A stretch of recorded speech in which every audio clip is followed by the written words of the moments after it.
Hi, everyone, and welcome to Newchip Demo Week. Welcome to our panel, Powering the Energy Storage Disruption. I'm here with an array of amazing founders, Burt Hamner, founder and president of Hydrobee, Dr. Claudiu Bucur, founder and CEO at Persica, Ellie Rusling, CEO at Micro Era Power, and James Wagoner, CEO at JAN2021. We have such a diverse array of founders here representing a wide berth of the energy distribution, storage, and generation market. Just for a quick background, the US power grid is going through a major transition, as we all know, as we try and transition away from carbon-heavy fuel sources to renewables, and huge swaths of Africa and the developing world are coming online. Our entrepreneurs here today at Newchip are trying to address that.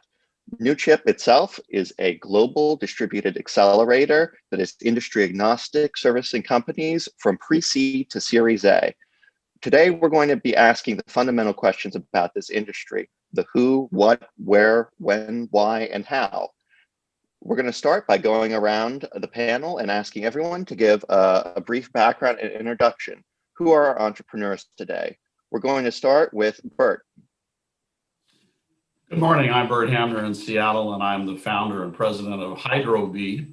Hydrobee began as a company focused on making micro hydropower, and with tiny turbines that float in rivers and canals and streams, and targeting the billion people who live off grid still and have no electricity, but they've all got access to running water somehow or other. So since then, we've evolved into a company focused more on using existing technologies to find new applications, which I'll explain as we go along. My target, though, is helping off-grid people have energy.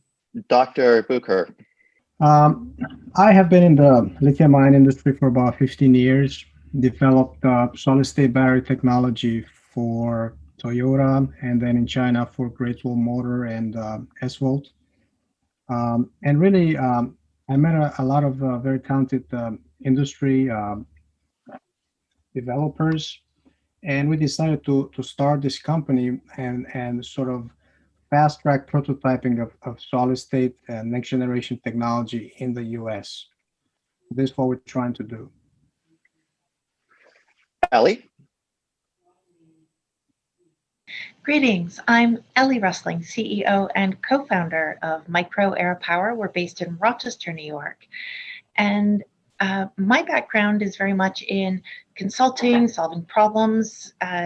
We have a really strong management team in very specific areas of energy and business to support Micro Era Power, which is developing Thermal Plus, which is a smart thermal energy storage solution for commercial buildings. It's become more and more important as we transition towards renewable energies to provide that energy storage, and Micro Era Power is doing that in a way that is both sustainable and economically viable. And last but not least, James. Hi, my name is James Wagoner. I'm the CEO and founder of JAWCase. At JAWCase, we believe that everyone deserves clean, renewable, portable power. We design and manufacture battery systems that stack like Lego blocks to ideally size for your power application. Excellent, sweet and concise. So a question that everyone asks, every investor asks, is why now? Why is now the time to bring your technology to the market? What's unique about market conditions, either in the US or in Africa, in the developing world, in your industry, or about the state of discovery and technology that makes now the time for each of your companies to succeed and raise money and scale? I'm going to start with Burt again. Well, my focus, as I said, our focus has been always on developing countries and the billion people who have no electricity. So the thing that we're focused on, why now? The reason why now is because everybody's got a phone and they need a specific kind of power. They need USB charging power. And I think that's an interesting thing that we should all be considering, that for almost everybody in the world now, 5 volts is what you turn to first, because that's what you need to charge your phone, and that's what everybody's got. So what that means for us is identifying technology that's ready to go. We're not into technology development, but into the market itself. And one of the two things that we have found where the time is now and the product is right, this is a AA battery, and the top comes off and it recharges on a USB plug. And that means that 1 billion people living off the grid can now use any product that runs on AA batteries because they can charge it with their phone charger. And it means that they can go into town and buy flashlights that use AA batteries, even if they don't have a way to recharge it with a wall charger. They can use their phone charger. The other technology we found that we're bringing to the market now is fast charge graphene batteries. This is a 5 amp hour lithium ion battery with graphene anodes. It's 5 amp hours and it charges completely in 18 minutes. And why does that matter? It's because small solar systems are being sold around the world to off-grid families. And the problem they have is they may not have sun for very long during the day. But with a battery like this, you need 18 minutes of sun to get power for a whole day. So fast charging is a key thing, and targeting the world that now needs 5-volt solutions. The time is now because they've all got phones, and they didn't all have phones 10 years ago. That's very compelling, the mobile resolution driving the demand on the energy side. You mentioned lithium-ion technologies, and I think this is a good transition into Dr. Bucur's company. You're innovating more on the material side in the lithium-ion space, but you're doing solid-state lithium-ion technology. Am I correct? Yes. So 2020 is probably a very good year to start a solid-state battery technology company. So that is why we came from the industry, and we decided we're going to do this company, Piersica, and we're going to fast track this. Because solid state on the roadmaps of all large battery OEMs sits about 10 years plus into the future for wide adoption. So this is the time to get into this business to do a startup on solid state battery. If we would have done this 10 years ago, it would have been too early for solid state, and in 5 years it's going to be too late. The winners are already going to be selected. So we're getting in now. And given our background, all the founding team come from top tier multinational OEMs. We're going to fast track this into production. Ellie, you're coming at this at a higher level, closer to utility, not quite. You're in Rochester, upstate New York, has its own ISO, a wholesale energy market. What's driving the need for your technology right now? Yeah, great question. There has never been a time before that has required such capability on the energy storage front. When we relied on a traditional power grid, the flow of energy was unidirectional from a centralized plant along distribution lines out to customers. And when demand was high, it was very simple to turn on the peaker plants and respond. Now, however, as we're adding more wind and solar, we have a variable supply as wind and solar come online. You cannot turn on the sun or off the wind. It's just, if it's there, it's fantastic. But in the face of that intermittency, you have to have storage. And with more wind and solar and increasing peak demands driven historically by air conditioning loads to cool buildings, noting that buildings consume about half of all energy, those peaks are going to be increasing, driven by electric vehicles and the need for fast charging stations, and also driven by the electrification of heating buildings. As we move away from fossil fuels, people are looking to not heat buildings and hot water with gas and oil, but with electricity. So those peaks are going to become more pronounced. So that's why now we need the ability to smooth out the peaks. And that represents significant cost to suppliers and consumers in securing that energy storage. So while lithium batteries and hydrogen fuel cells make all the headlines, Micro Era Power sees huge potential for smart, next-generation thermal energy storage, and that can be widely used by utilities and commercial building owners. And as a tool for renewable integration and peak load reduction, we can really help decarbonize those buildings and provide up to 50% energy cost savings for those building owners. Couldn't be a better time. I think those are all great points. You mentioned the need for distributed energy storage driven by, the increase of renewables into the grid, that variability. I'm sure that our energy investors in the audience will be familiar with the duck curve and the peaking plants that are currently required using natural gas. But our companies here are providing alternatives, particularly in on-site storage. James, you're addressing this slightly differently, more with traditional battery and lithium-ion technologies, but with more of a modular bent. Could you address why now's the time for that kind of solution as well? Yeah. So my co-founder and I, Alex, we've been in the kind of modular battery space since 2007. And back in the day, it was lead acid, electric vehicles, and kind of evolving into this. And then so Jewel Case in this iteration and what we're building around Jewel Case has been around since 2015. And 2016, 17, 18, it was far too early. A conversation like this was not happening then. Understanding what a duck curve was or renewable power and the variation around that was not happening whatsoever. So, our vision is that future of energy.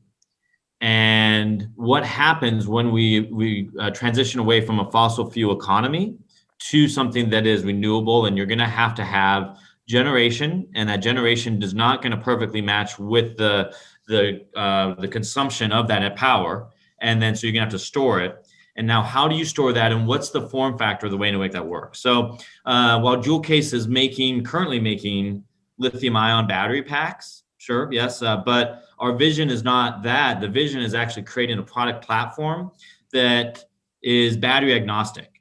So having a consumer or an application, whatever it is, have a universal standard package technology so that whether that application is a tailgate, a home backup, or a whole office facility, a music festival, all of these different applications are going to require a portable or a storage product. And what if that product is all the same? What if you can take something that is small, that you can take to your campsite, and then maybe you have 5 of these battery packs at home? But what that's gonna, imagine that future, it's not about the current, NMC lithium-ion battery that we're putting in our battery pack right now. It's about developing the technology so that when that supercapacitor or the sand battery is ready to be commercialized, that consumer has a product that is a platform that is ready to integrate in there. And the use cases or the examples of this when it comes to PCs or phones, it's kind of the same wherever you go, is that you have the product platform that incorporates the additional technologies. You kind of make things faster, smarter, lighter, cheaper.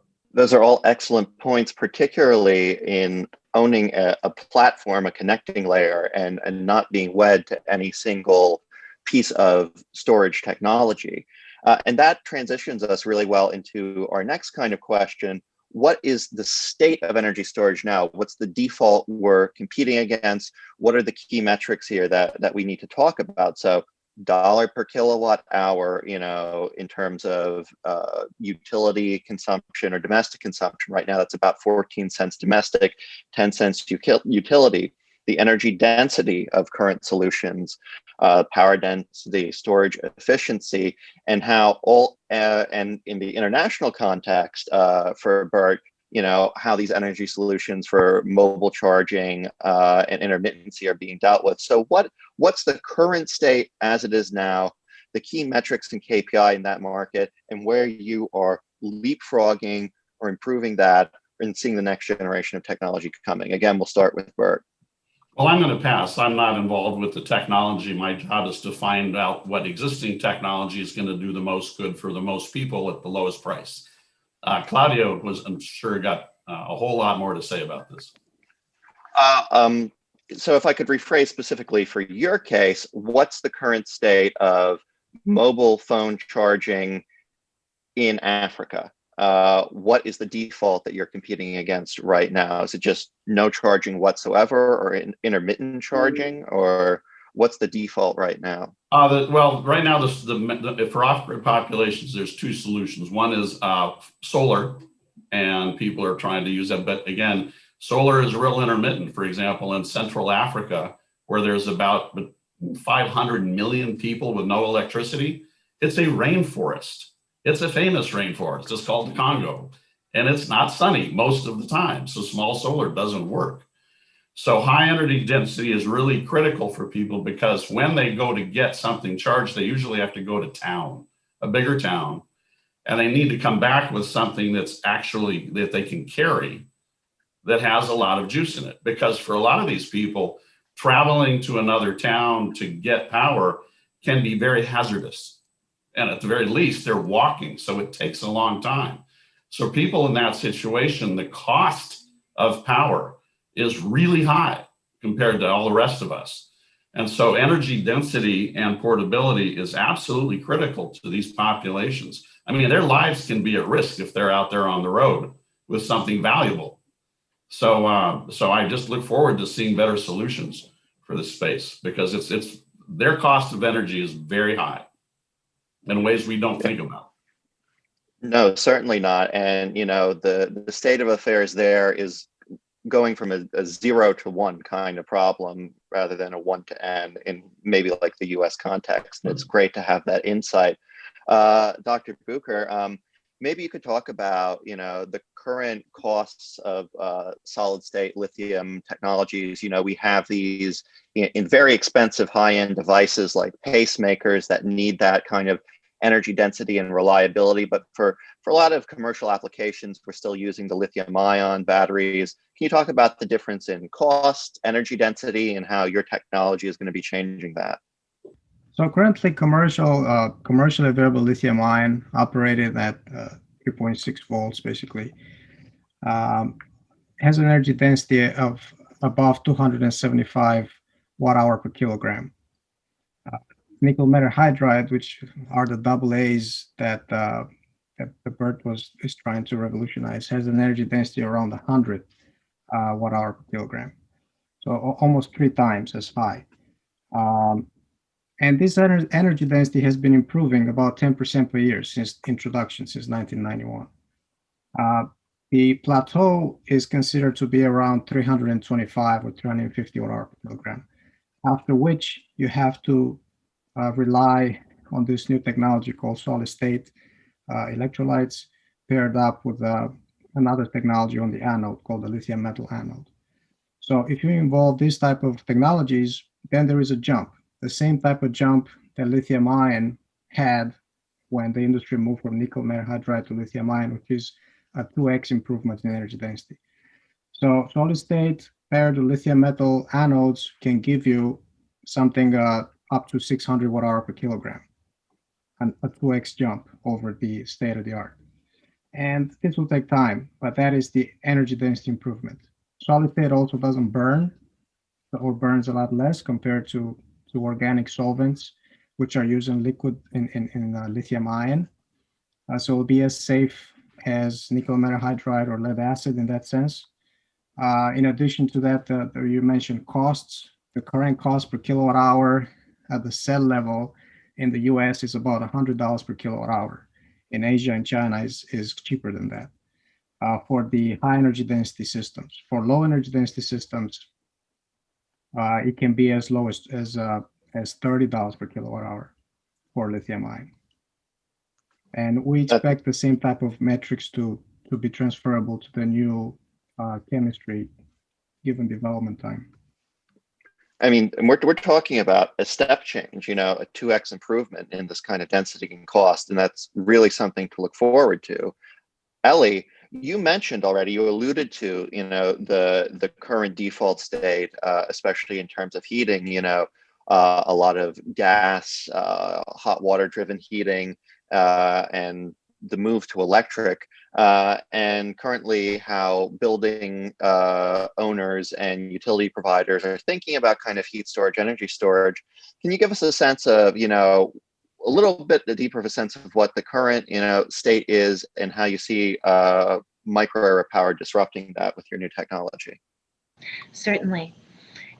The costs of energy storage, it varies greatly across technologies. And some of the key metrics that Micro Air Power's Thermal Plus system can offer is higher energy density. For example, our phase change materials have 1.5 times the energy density of water. And our cost per kilowatt, we have down to $100 per kilowatt hour. And an efficiency rating, actually 120%, because of some of the strategies we use when we're storing that heat or storing that cooling. I think it's really important to mention that in terms of energy storage for purposes of heating and cooling buildings, it's much more efficient to store heat for heating and cold for cooling than to have all those energy losses in the conversion, from electric to batteries to then heating and cooling systems.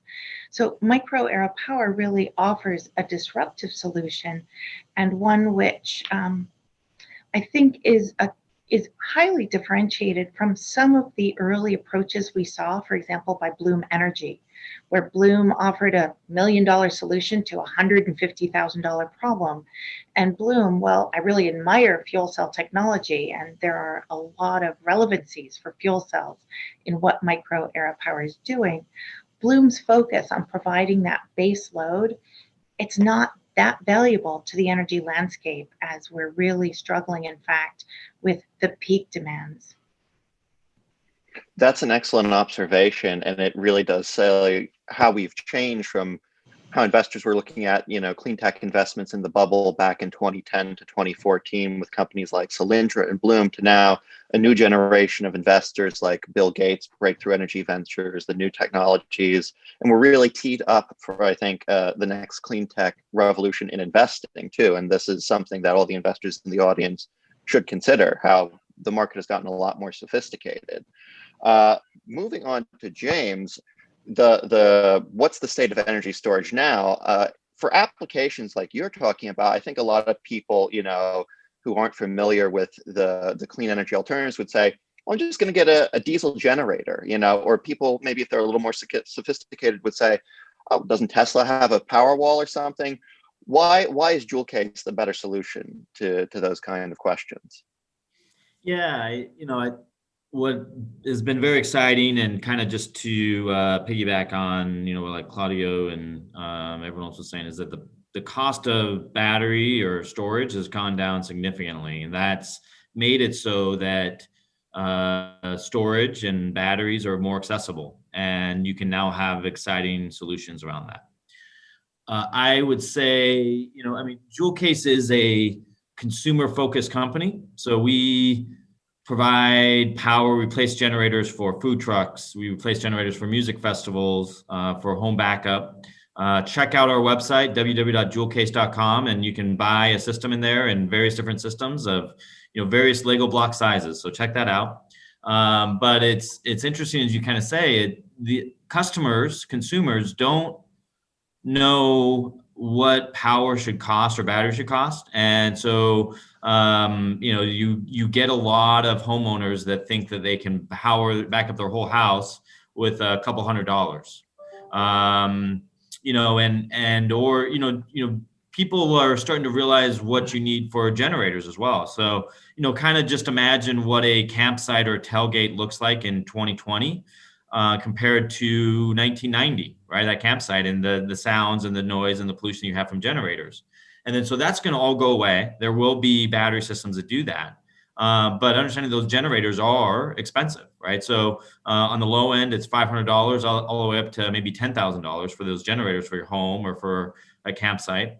And what's exciting is that Joule Case can now be price competitive with those generators. So we win in selling to a food truck or to a music festival or to a home when we can show how we are the same price or cheaper than a gasoline generator. And then there's all of this extra advantage of the noise and the pollution and just the environment, right? And obviously everyone on this panel is very passionate about the environment, but a lot of the customers, it's got to make economic sense. It's got to and noise is a very overriding theme as well. Yeah, it's amazing that you've been able to make these technologies cost competitive, even when we don't have these externalities that are being priced in now by regulators or the law in terms of emissions or in terms of noise. I just want to remind the investors in the audience, if you want to meet with any of these companies one-on-one, please go and fill out the investor interest form right now in the RSVP section during the demo week panel. And we set up one-on-one meetings with any of our entrepreneurs. These can range anywhere from office hours to personalized meetings. So take a moment, fill out that form now and at the end of this panel. Moving on, we're going to ask the question now, where will our energy be? Obviously, everyone on this panel is focused on somewhat decentralized technology. What is the advantage of this kind of decentralization of generation in the case of Burt, in the generation in storage in the case of some of our other entrepreneurs? Moving back to Burt, you talked about earlier the physical security risks, the time cost of going into town to get a charge or to get energy or to access power. Do you think that, like Africa did with landlines and mobile phones, that the future of that continent and other parts of the developing world will be decentralized first versus centralized first, as we have in the US and developed markets?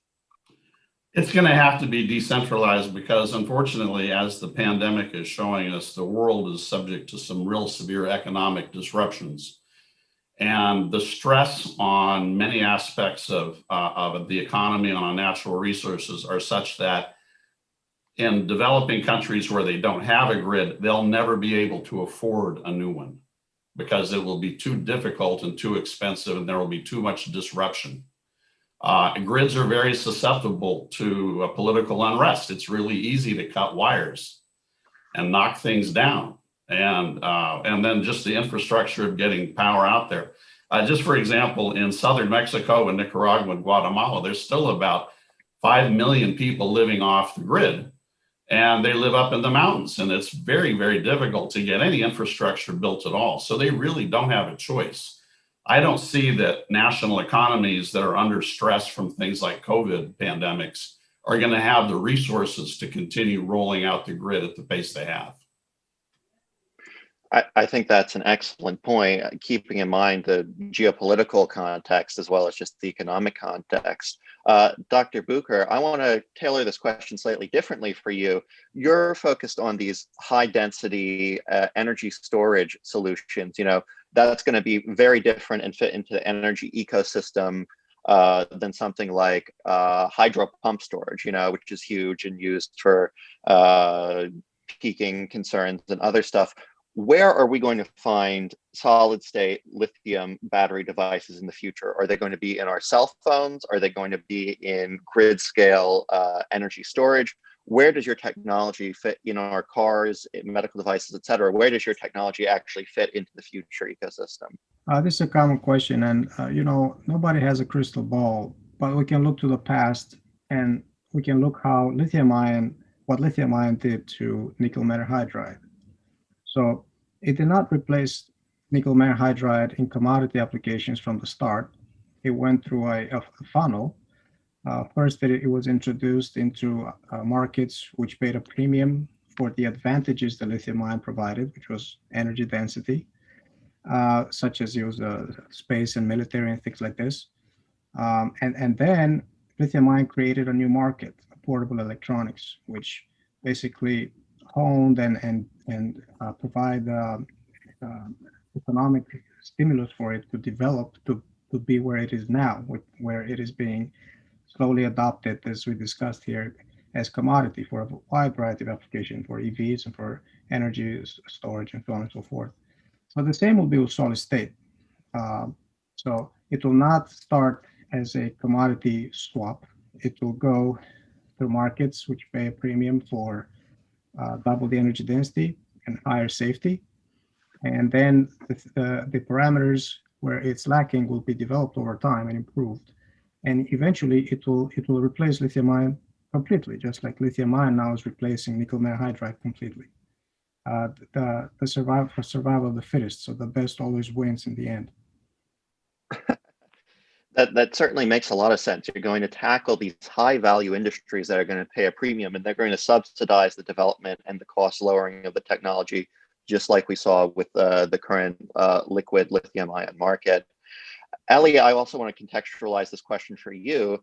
Why is this kind of, especially in the context of heating and energy storage for buildings, why are building owners or large utilities going to move to a decentralized kind of model versus something like, let's say, a huge cogen plant, that's going to produce steam for heating as well as power? And why should they move decentralized instead of like decentralized cogen plants that everyone's used to?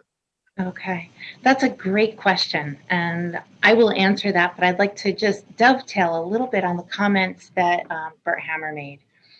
Absolutely. I have just a little personal anecdote. I have spent extensive time living and working overseas in developing nations where there was not a well-developed grid, where there was not equal access to energy. And I've seen the heroics that people do to gain that access. It's quite remarkable.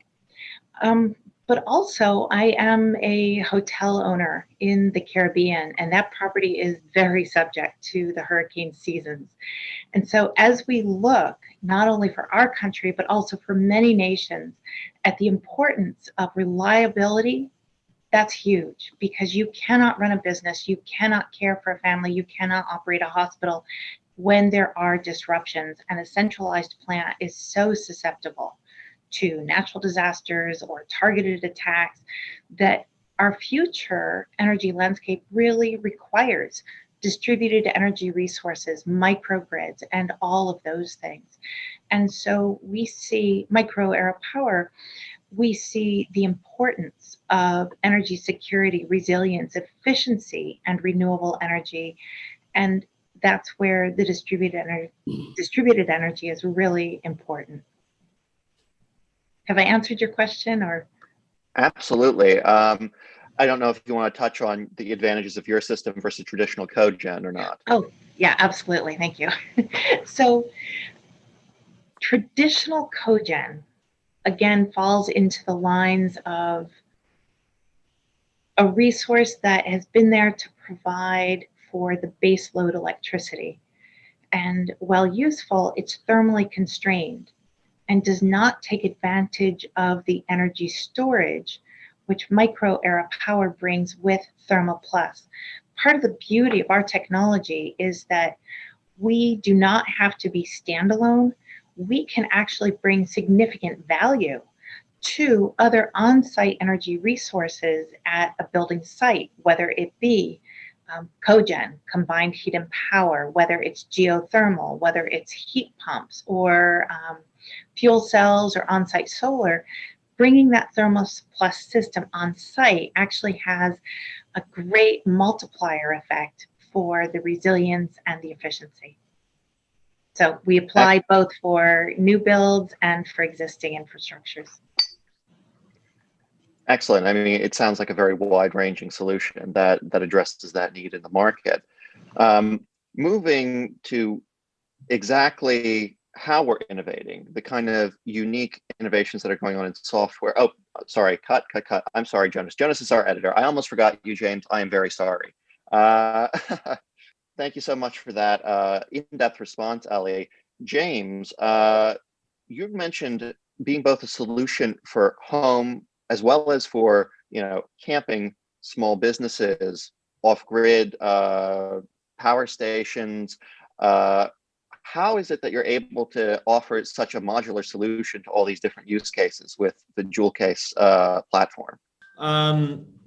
It's building that product platform that is, well, it's battery agnostic, as I described. It's also future-proof, and you are building into something that you're not trying to build for a specific application. You're building to incorporate all, from power from, your small little 5 volts as Burt's describing, and it's a USB to 480 volt 3-phase power for a main stage, and what can you do around that?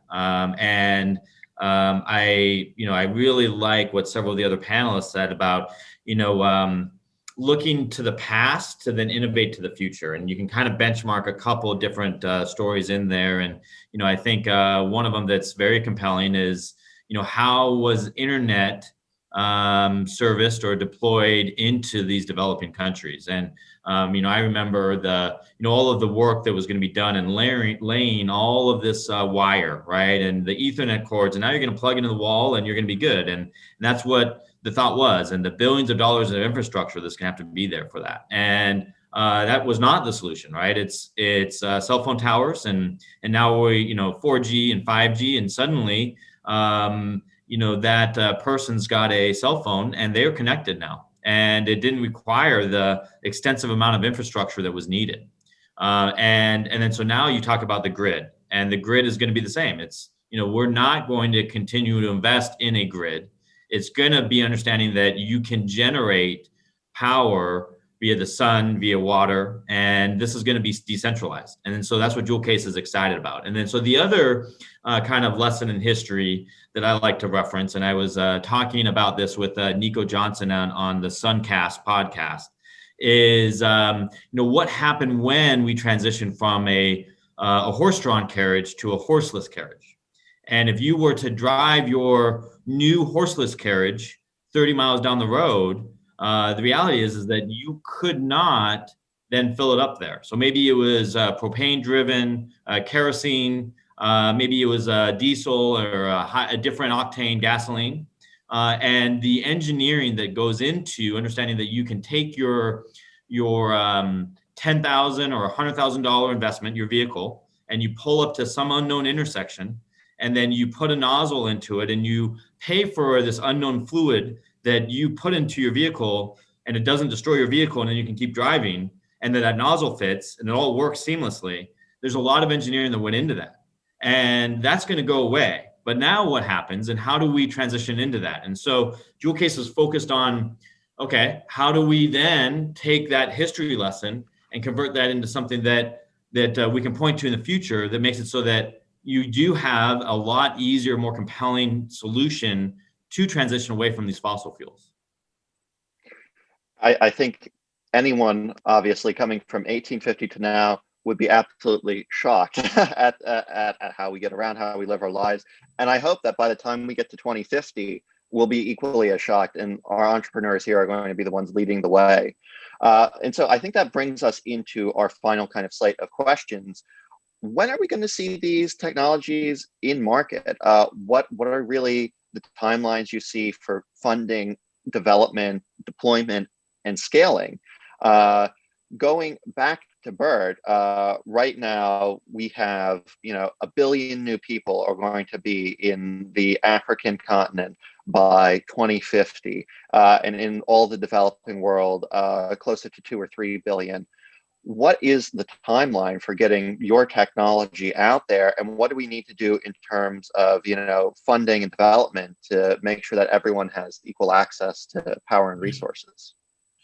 Well, I'll describe a way to make the market move faster and the development faster that's based on my experience here in Seattle. I'm a member of the University of Washington's Clean Energy Institute. And what they've done is something really remarkable for energy entrepreneurs. They've created what they call the clean energy test beds here. And it's a big facility that's got about $30 million worth of extraordinarily advanced equipment. And they make it available to industry on a flat rate basis of $100 an hour, which means that you don't have to spend $5,000 a day going to somebody's specialized lab.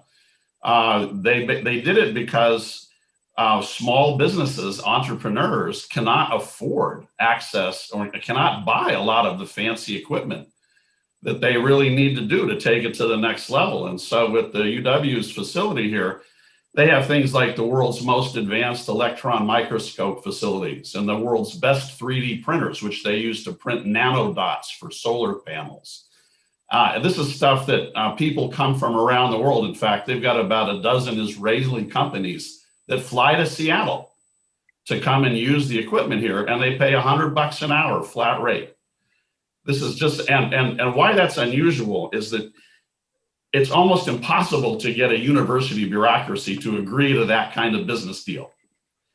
And they had to actually modify the university charter and state law to allow the university to make these kinds of deals with industry. So one thing that we should all be looking forward to is how do we increase the way that entrepreneurs can get access to the technology that lets them do basic development and make it affordable for them, because it slows everything down when you can't get at the hardware you need. And I think that's just a big opportunity going forward. Absolutely. We need better industry university partnerships and better access to everyone for the technology needed to drive commercialization forward. Dr. Bucur, you mentioned earlier the kind of timeline it took to go from the alkaline battery chemistry to the lithium ion liquid state chemistry. And now you're talking about a 10-year timeline to go from what we have now to commercial solid state. What can investors do in terms of funding and strategy to help push this timeline up so we all have access to this sooner? What are the requirements here? Yeah, I think investors have been shown that they have interest in this, and there's been a lot of money poured into this space. I think investors should do a little bit more homework and should understand the technical status of the technology and ask the right questions from the companies they invest in. Currently, the status for solid state is that several companies are able to produce small size prototypes, which generally operate at high temperatures. The next step is to produce the type of prototypes which operate well at at room temperature and below, from several groups, not just a single company. So this grows the technology. That is the next step, and then the next level is to automate the process through pilot lines. That is, over in this space that there are no pilot lines that produce large size cells which are usable in any way. So that is the cold truth about this. Now, regarding solid state, it's been commercial for at least 10 years. There are companies in France which make electric vehicles with fully solid state batteries already since 2010. Companies called Bolloré, but they have their problems with it. And solid state batteries, which are non-rechargeable, their primary batteries, have been used for implants since the 60s and 70s. The lithium iodide battery was used for pacemakers because of safety. So now moving forward, overall, the consensus in the industry is, look, this is 10 years into the future. So what that means is the industry usually moves very slowly. So they have to exhaust whatever is before this technology before everybody moves their gaze towards this, and then there's serious attention from the big movers. But this is coming. It's not 10 years every decade. So now the lithium ion state of the art will reach its plateau, and then there is a very small transition with silicon anodes, and after that, it's the realm of solid state. There's nothing else. So this is coming. The introduction will be gradual, but this is the next chemistry. I think you make a great point that we hadn't touched on earlier, is that we need to be aware of the tooling constraints. The manufacturing, all the tooling that's going on right now at scale is geared towards the last generation. And as solid state becomes standard, all the surrounding ecosystem of manufacturers is going to ramp up so that we're going to have much lower costs, much higher volume. And that's a milestone that I think all investors should look for and understand when investing now at this earlier stage. Moving on to Ellie, you're selling into a very difficult market with large building owners. You yourself own a hotel, so you know the difficulty of getting these folks' attention. how are we going to get this undisputably better technology to the market fast enough to make an impact? Is it going to be regulators that are going to drive the changes, new EPA standards, LEED standards, building standards, or is it just going to be an overwhelming economic argument with, the improvements we have in efficiency with this technology? Certainly. Stephen, I think all those factors that you just identified really feed into why we see Thermal Plus as an excellent solution. Because yes, it is economically a great savings for the building owners. In terms of regulation and permitting, you really have extensive permitting needed for a lot of these other technologies. Thermal Plus really bypasses that.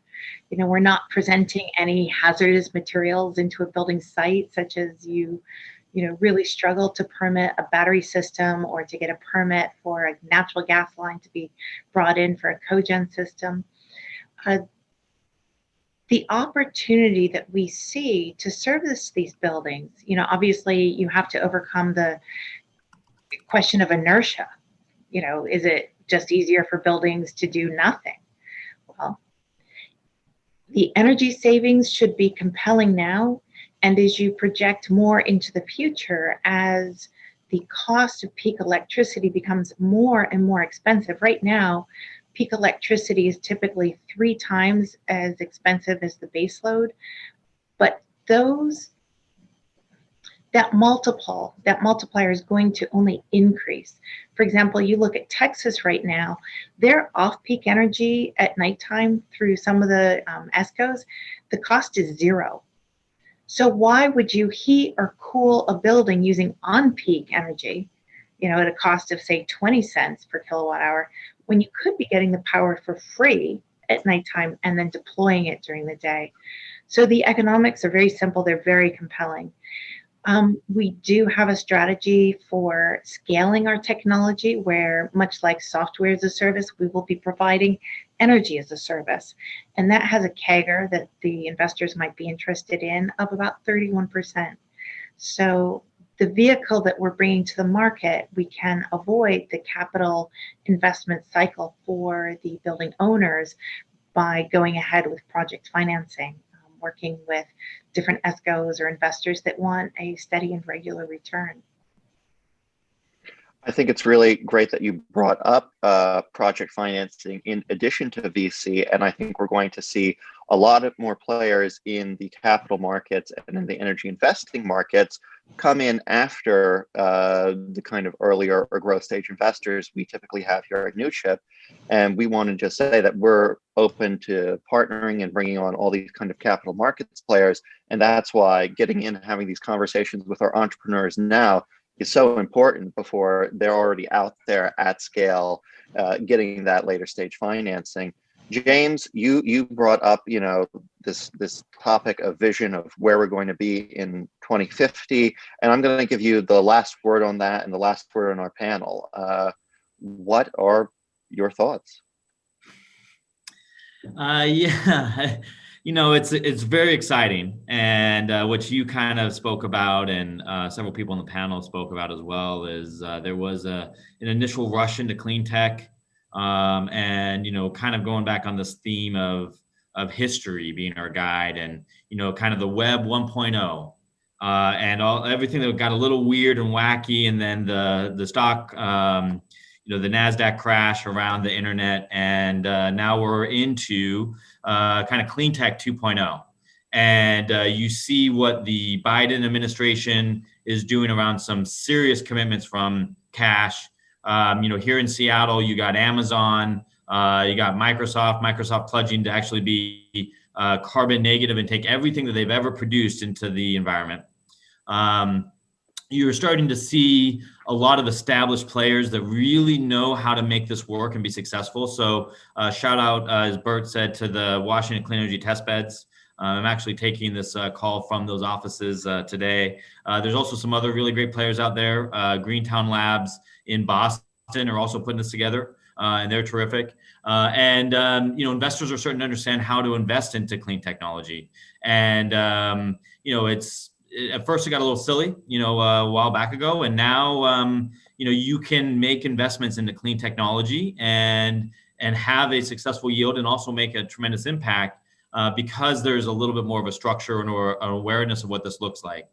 You're going to also be, there's a significant amount of tailwinds into this, and in what the as I mentioned, the government incentives, everything that Ellie's talking about around, these SBIR grants or very unique project financing that's kind of been in place for a while now and it's kind of figured out there. You also have the cost of batteries going down, the cost of storage and production and solar panels going down. And then so all of this points to a very exciting and disruptive time for us. So as you said, Stephen, by 2050, it's going to be very different than it is right now.